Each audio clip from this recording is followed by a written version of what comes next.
कौन है माइक दिखा सन्नी जूम कर दूसरा माइक दिखा सन्नी जी जी तो इन लोगों को 1 महीना 15 दिन लगे जंतर मंतर पहुंचने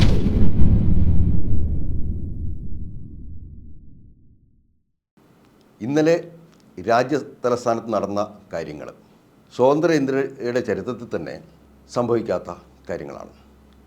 ലോക്സഭയിലെയും രാജ്യസഭയിലെയും പ്രതിപക്ഷ നേതാക്കന്മാരെയും അതുപോലെ തന്നെ തിരഞ്ഞെടുക്കപ്പെട്ട എം പിമാരെയുമെല്ലാം ഡൽഹി പോലീസ് വലിച്ചിഴച്ച് വാനിൽ കയറ്റി കൊണ്ടുപോകുന്നതും അതിൽ പ്രതിപക്ഷ നേതാവ് ശ്രീ രാഹുൽ ഗാന്ധിയുടെ മുഖത്ത് പരിക്ക് പറ്റുന്നതും എല്ലാം നമ്മൾ കണ്ടു. എന്തിനായിരുന്നു ഈ പോലീസിൻ്റെ അതിക്രമങ്ങൾ? അവർ എന്ത് കാരണത്തിനാണ് ഇന്ത്യയിലെ പ്രതിപക്ഷത്തെ ഒന്നാകെ ഈ രീതിയിൽ അടിച്ചമർത്താൻ ശ്രമിക്കുന്നത്? ഈ ചോദ്യത്തിലേക്ക് പോവുകയാണെന്നുണ്ടെങ്കിൽ കേന്ദ്ര സർക്കാരിൻ്റെ ഭാഗത്തു നിന്നുണ്ടായ വളരെ മോശമായ ഒരു കാര്യം, ഇന്ത്യയിലെ 23 ലക്ഷം വിദ്യാർത്ഥികൾ എഴുതിയ നീറ്റ് പരീക്ഷയുടെ ചോദ്യപേപ്പറുകൾ ചോർന്നതും അതിൽ നടപടിയെടുക്കാൻ വൈകുന്നതുമാണ് ഈ സംഭവങ്ങളിലേക്ക് എത്തിച്ചത്.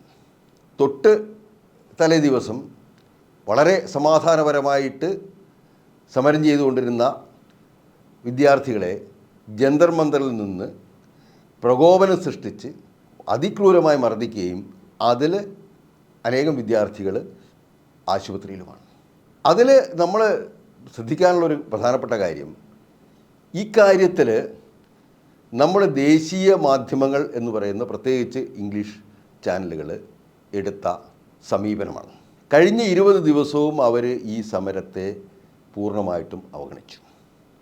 നമുക്കറിയാം, 2011 അണ്ണാ ഹസാരെയുടെ സമരം നടക്കുമ്പോൾ, ലോക്പാൽ ബില്ലിന് വേണ്ടി സമരം നടക്കുമ്പോൾ ഈ മാധ്യമങ്ങൾ 24 മണിക്കൂറും കണ്ണുപിടിച്ച് സ്റ്റേജിലുണ്ടായിരുന്നതാണ്. ഓരോ ചലനങ്ങളും റിപ്പോർട്ട് ചെയ്തുകൊണ്ടിരുന്നു. അതേസമയം പിന്നീട് നടന്ന കർഷക സമരത്തിലും ഈ ദേശീയ മാധ്യമങ്ങൾ പൂർണ്ണമായിട്ട് കർഷക സമരത്തെ തിരസ്കരിക്കാൻ ശ്രമിച്ചു.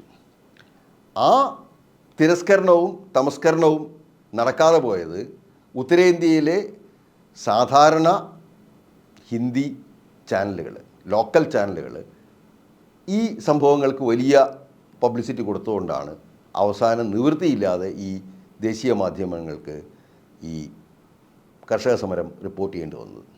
അതുപോലെ തന്നെ മിനിഞ്ഞാന്ന് നടന്ന ചർച്ചകളിലെല്ലാം തന്നെ, ഈ ദേശീയ മാധ്യമങ്ങളിലെ ചർച്ചകളിലെല്ലാം തന്നെ വിദ്യാർത്ഥികൾ കല്ലെറിഞ്ഞു എന്നൊരു റിട്ടോറിക്കാണ്ടായിരുന്നു. അത് എല്ലാ മാധ്യമങ്ങളിലും ദേശീയ മാധ്യമങ്ങളിലും ഒരുപോലെ തന്നെയായിരുന്നു. ആ മാധ്യമങ്ങളിലേക്ക് എഡിറ്റർമാരൊക്കെ വന്നിട്ടാണ് പറഞ്ഞത്, നിങ്ങൾ കല്ലെറിഞ്ഞില്ല എന്ന് ചോദിച്ചത്. ഈ കല്ല് കൊണ്ടുപോയി വെച്ച ആളുകളും അതുപോലെ തന്നെ എറിഞ്ഞ ആളുകളും വിദ്യാർത്ഥികളാണെന്ന് ഒരു തരത്തിലും പ്രൂവ് ചെയ്യപ്പെട്ടിട്ടില്ല. ഈ സമരം തകർക്കാൻ വേണ്ടിയിട്ട് ഇവിടെ ഒരു വണ്ടി മുഴുവൻ കല്ല് കൊണ്ട് വെച്ചിരിക്കുന്നു എന്ന് വിദ്യാർത്ഥികൾ തന്നെ റിപ്പോർട്ട് ചെയ്യുന്ന വീഡിയോകൾ പിന്നീട് വന്നിട്ടുണ്ട്. അതുപോലെ തന്നെ ഈ പോലീസ് വേഷത്തിൽ മർദ്ദിക്കാൻ ഇറങ്ങിയതും ഒരു നെയിം ബാഡ്ജും ഇല്ലാത്ത ആളുകളാണ്. പോലീസാണെന്നുണ്ടെങ്കിൽ നെയിം ബാഡ്ജോടുകൂടിയാണ് പോകേണ്ടത്, നെയിം ബാഡ്ജ് ഇല്ലാത്ത ആളുകളാണ്. അതുപോലെ മഫ്റ്റി വേഷത്തിൽ, സാധാരണ വേഷത്തിൽ വന്ന ആളുകളുണ്ട്. ഇവർ പോലീസുകാരാണോ അതോ അക്രമത്തിനായിട്ട് നിയോഗിക്കപ്പെട്ട ഗുണ്ടകളാണോ എന്നുള്ളതും നമുക്കറിയില്ല. ഈ ഒരു സാഹചര്യത്തിൽ ഇപ്പോൾ നമുക്ക് കാണാം, ഓരോ റിപ്പോർട്ടുകൾ നമുക്ക് കാണാം. ആദ്യമായിട്ട് ഈ വിദ്യാർത്ഥികൾ ദേശീയ മാധ്യമങ്ങൾ അവിടെ റിപ്പോർട്ട് ചെയ്യാൻ വേണ്ടി വന്നപ്പോൾ അവരെ തിരിച്ചയക്കുന്ന രംഗമാണ് നമുക്ക് ഇപ്പോൾ യൂട്യൂബുകളിൽ നമ്മൾ ധാരാളമായിട്ട് കാണുന്നത്, സോഷ്യൽ മീഡിയയിൽ ധാരാളമായിട്ട് കാണുന്നത്.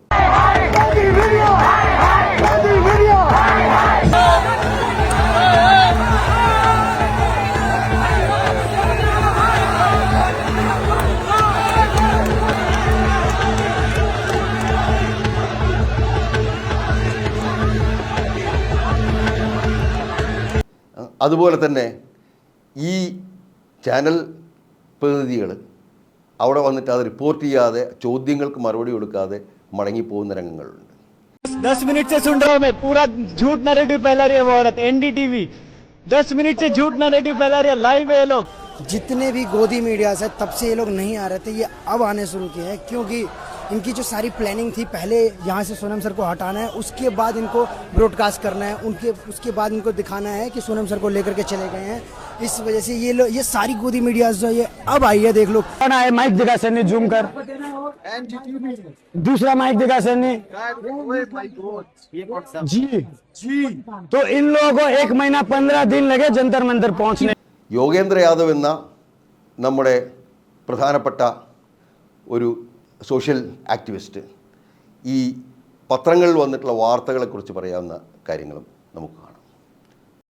शर्म नहीं आती इनको ऐसे अखबार छापते हुए? ये है आज का टाइम्स ऑफ इंडिया. आप हेडलाइन देखो इनकी कि कॉप्स ने ब्लॉक कर दिया प्रोटेस्टर्स को, जैसे गोलकीपर गोल को ब्लॉक करता है ना, और नड्डा जी मिल लिए. ഈ അവസ്ഥയിൽ ദേശീയ മാധ്യമങ്ങൾ ഈ രാജ്യത്തെ ഒരു പ്രധാന പ്രശ്നത്തിന് നേരെ എടുത്തിട്ടുള്ള നിലപാടുകൾ തികച്ചും ജനാധിപത്യ വിരുദ്ധമാണ് എന്ന് തന്നെ പറയേണ്ടി വരും. ഇത്തരത്തിൽ എത്ര കാലം വാർത്തകൾ തമസ്കരിച്ചുകൊണ്ട് സത്യങ്ങളെ മൂടിവെക്കാൻ കഴിയുമെന്നുള്ളത് അവർ ആലോചിക്കേണ്ടതാണ്. അടിയന്തരാവസ്ഥക്കാലത്ത് എഡിറ്റോറിയൽ കോളം ഒഴിച്ചിട്ടുകൊണ്ടാണ് ഇന്ത്യൻ എക്സ്പ്രസ് അതിനെതിരെ പ്രതികരിച്ചത്. അതുപോലെ ഇന്ത്യയിൽ സന്ദിഗ്ധമായിട്ടുള്ള ഏത് ഘട്ടങ്ങൾ വരുന്ന സമയത്തും ഇവിടുത്തെ മാധ്യമങ്ങളാണ് മാധ്യമധർമ്മം പുലർത്തിക്കൊണ്ട് ജനങ്ങളുടെ മുന്നിൽ ഇഷ്യൂ അവതരിപ്പിച്ചിരുന്നത്.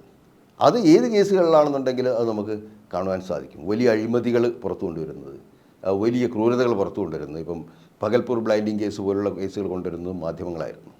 പക്ഷേ ഇന്ന് ദേശീയ മാധ്യമങ്ങൾ അവരുടെ എല്ലാ കടമകളും മറന്നിരിക്കുകയാണെന്ന് തന്നെ നമുക്ക് പറയേണ്ടി വരും. അവർ സത്യങ്ങൾ തമസ്കരിക്കാനാണ് ഇപ്പോൾ മത്സരിക്കുന്നത്.